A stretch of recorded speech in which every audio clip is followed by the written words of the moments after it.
This awareness grants you power. It allows you to make intentional choices rather than emotional impulses. It allows you to grow with purpose rather than habit. To effectively reflect, you need to make space for it.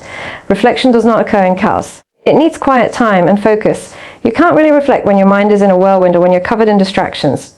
Spend a few minutes at the end of every day sitting in silence. Reflect on what worked, what didn't, and what you discovered. Jot it down if you can. Writing gives your thought structure. It makes fuzzy feelings concrete realities. With time, you'll start observing patterns, habits that support you and habits that hinder you. And out of that knowledge, you can begin to make subtle changes that result in significant shifts. Reflection also builds resilience. When you review with curiosity rather than judgment, failure ceases to have the ability to define you. Every setback is a lesson, every test a teacher. Rather than thinking why me, you begin to think what's next. Reflection reframes struggle as progress in disguise. It helps you to look at the fact that growth never feels good in the moment, but always does in the end. You cease being fearful of mistakes because you know they are not the opposite of failure. They are a part of it.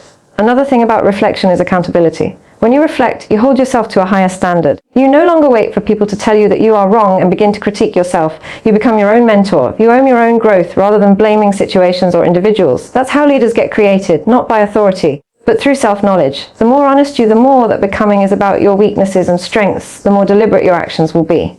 Reflection provides you with the clarity of being able to see not only what can be improved, but how to do it. Self-reflection also enriches gratitude. When you slow down and reflect, you begin noticing the little breezes you may have overlooked in the chaos of everyday life. You see how far you have moved forward, even if you're not yet where you want to be.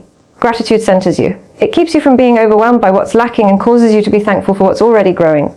That tension between ambition and gratitude is what brings inner peace. Reflection lets you hold both truths, both the desire to do better and the gratitude for progress in the digital age where our attention is always being drawn outward. Turning inward is a radical act. We are surrounded by noise, opinion, comparison, and distraction. Self-awareness is the way you come back to your own self. It's the way you sift through the noise and discover your truth. The more you exercise it, the more attuned you become to your inner guidance. You begin making choices not out of fear or coercion, but in alignment with your principles. You cease responding to life and begin to create it. Every major change starts with self-knowledge and conclusion. The daily path to success, self-awareness, starts with reflection. When you know yourself, your habits, your triggers, your motivations, you cease to move blindly. You become intentional. You cease to chase everything and begin to construct what matters. Reflection provides you with clarity, and clarity provides you with power. It enables you to adapt quicker, learn more deeply, and become stronger. The most effective individuals in 2026 won't simply be the most talented or driven. They'll be the most aware, because awareness makes every experience, positive or negative, a lesson that propels you forward. Success in 2026 won't be about luck, timing, or circumstance. It will be a matter of mastery every day. The individuals who will emerge are not the ones who pursue swift gains or fleeting inspiration. They are the ones who wake up every morning with the intention to become better. They hone their concentration, they master their emotions. They speak on purpose, they remain persistent when others give up, and they reflect inward to learn from each failure and each victory. The secret is not in perfection. It's in being present and constantly improving each day. Because the truth is the space between ordinary and extraordinary is constructed quietly in the invisible spaces when nobody is around. It's constructed in the choices you make when you're exhausted but opt for discipline.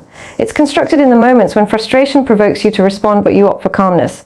It's constructed in the days when fear says stop but you just keep going anyway. Each day you become more focused. You hone your mind. Each day you become more in control of your emotions. You raise your resilience. Each time you opt to talk purposefully, you build greater trust and stronger influence. Each display of consistency brings you closer to mastery, and every moment of authentic self, failure is transformed into fuel. That's how growth multiplies. That's how transformation becomes unavoidable. Those who are going to make it in 2026 won't be the loudest, the fastest, or even the most talented. They'll be the most deliberate. They'll be the ones who recognize that greatness is not made overnight, but daily. They'll be the ones who choose to grow when it's uncomfortable, to focus when it's noisy, to keep moving when progress feels invisible.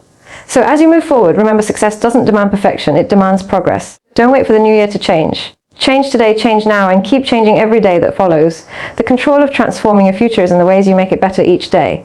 Because ultimately, it's not the year that changes you. It's what you do every single day within